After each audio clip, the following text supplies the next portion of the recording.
triads are an incredible tool anyone can use to spice up a simple chord progression. Just think about playing an E major chord. You can move this E major chord in many different positions.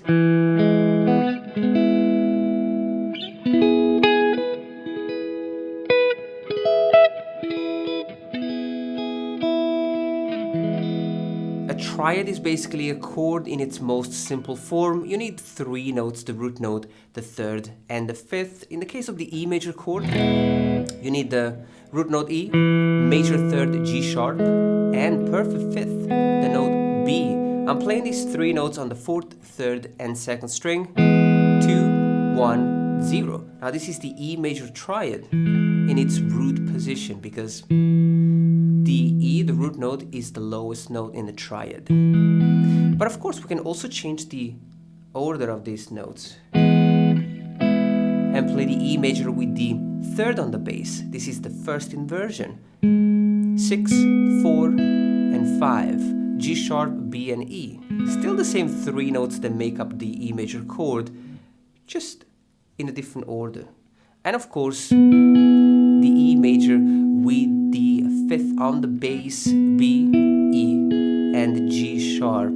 This is the second inversion on fret 9. We can also play this shape, the root shape, 1 octave higher on 14, 13, and 12. Now let's use a backing track to practice the E major triad, just an E major vamp chord, and you can practice these 4 shapes. Let's go.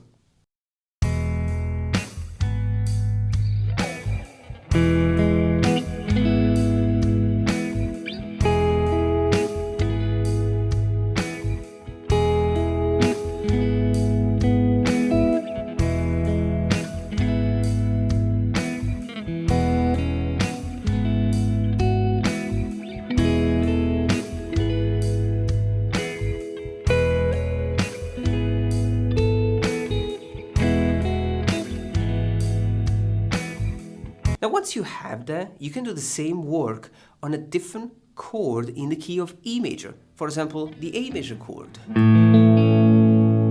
which is chord 4 in the key of E major. And you do the same exact exercise. You gotta figure out the triads on the same set of strings. Now the A major chord is made up of the root note A, major third, C sharp, and perfect fifth, the note E.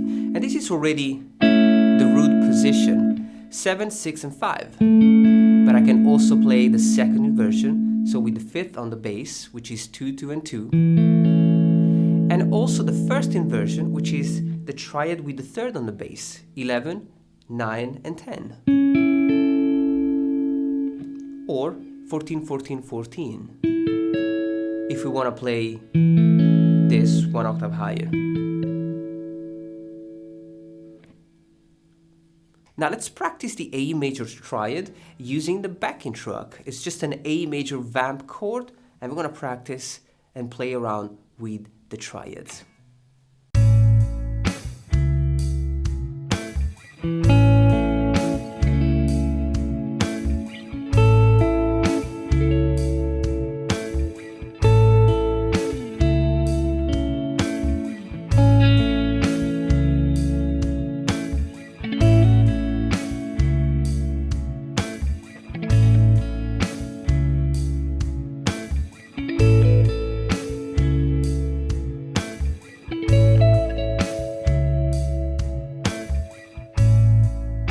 Now let's add at least one more chord, the B major chord, the chord 5. Now when I play the B major chord, you can actually already see the triad here. We're still playing on the same set of strings.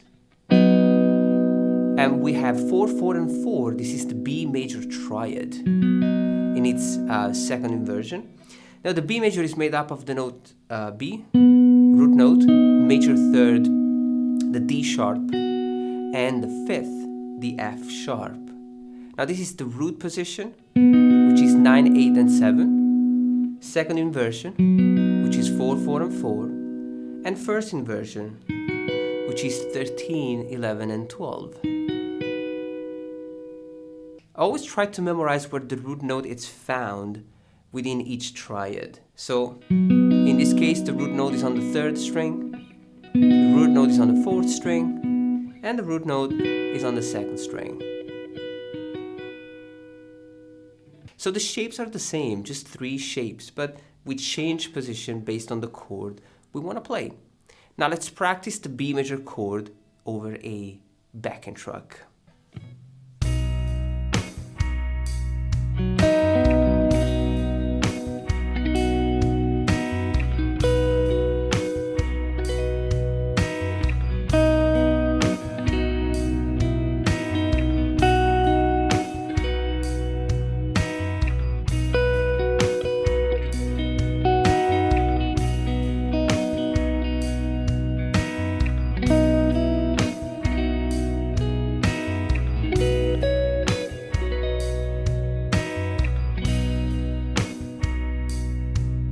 Now we can put it together in one exercise. We have E major for 1 bar, A major for 1 bar, E major for 1 bar, and B major for 1 bar.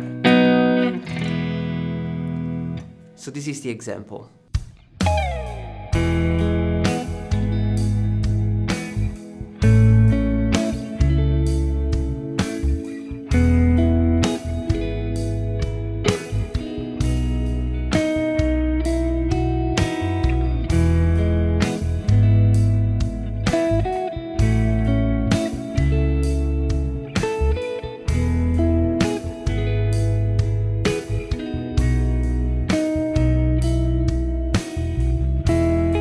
If you want to make the triads more colorful, add a simple melody, a passing note between the triads.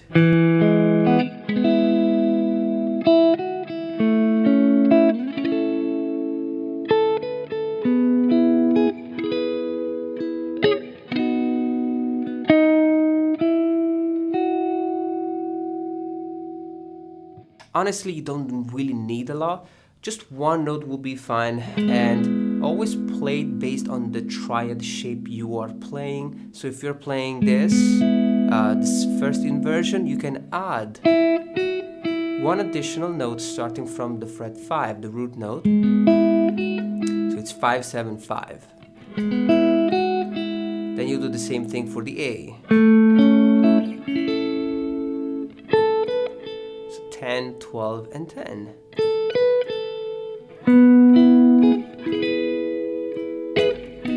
For the B major,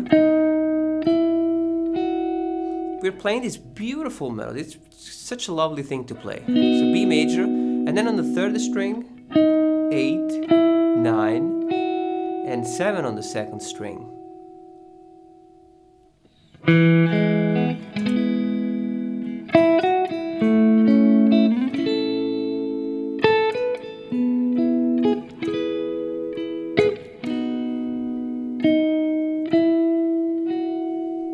Of course, we can do the same exercise on a different set of strings. For example, on the 1st, 2nd, and 3rd string.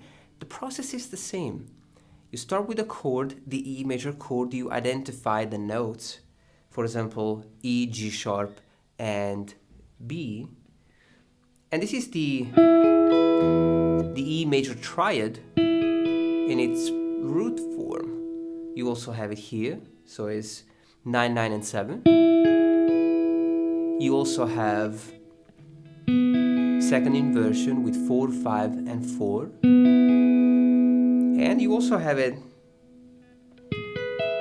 in its 1st inversion, which is 13, 12, 12. You can play this one 1 octave lower, which is G sharp, B, and E, which is right here.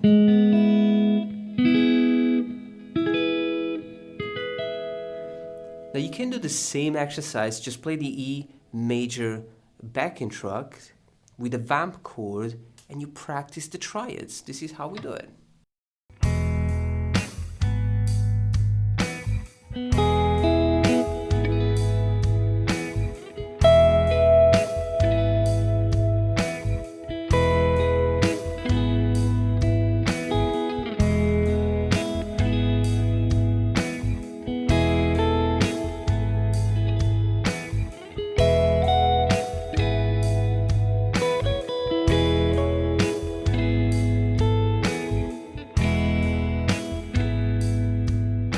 Now for the A major chord, same exercise, root position 2, 2 and 0, first inversion 6, 5 and 5, and second inversion 9, 10 and 9. Same exercise with the vamp chord, and then for the B major, 4, 4 and 2 with the root position,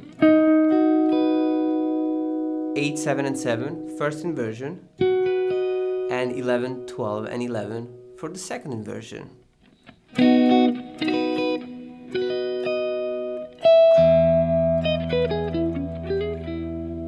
Now let's put it together in one exercise.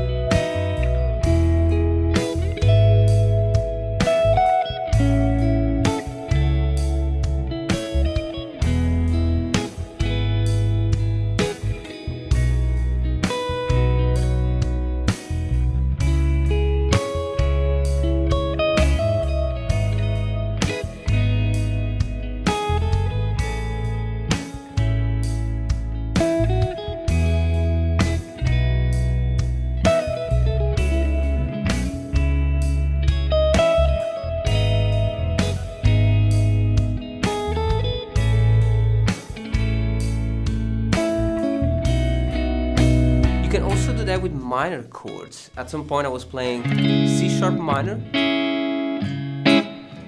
G sharp minor, and A, and E, and B. Again, C sharp minor, G sharp minor, and A, and B. Same exercise, you have to identify the minor triad shape. So for the C sharp minor, that's root position. We have 6, 5 and 4. C sharp, E and G sharp. 9, 9 and 9 for the first inversion, and 13, 14 and 12 for the second inversion. Such a beautiful triad. And then of course we have the G sharp minor, which is 4, 4 and 4, 8, 9 and 7, and 13, 12 and 11.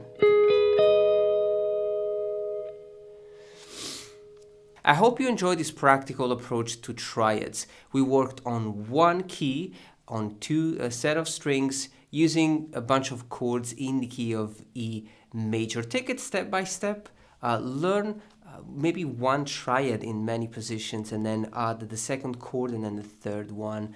You know, it takes a while for your fingers to learn all the shapes. So enjoy this lesson, use the backing tracks and the tabs, everything is available on the Patreon page. Have a nice rest of the day, and I'll see you next time.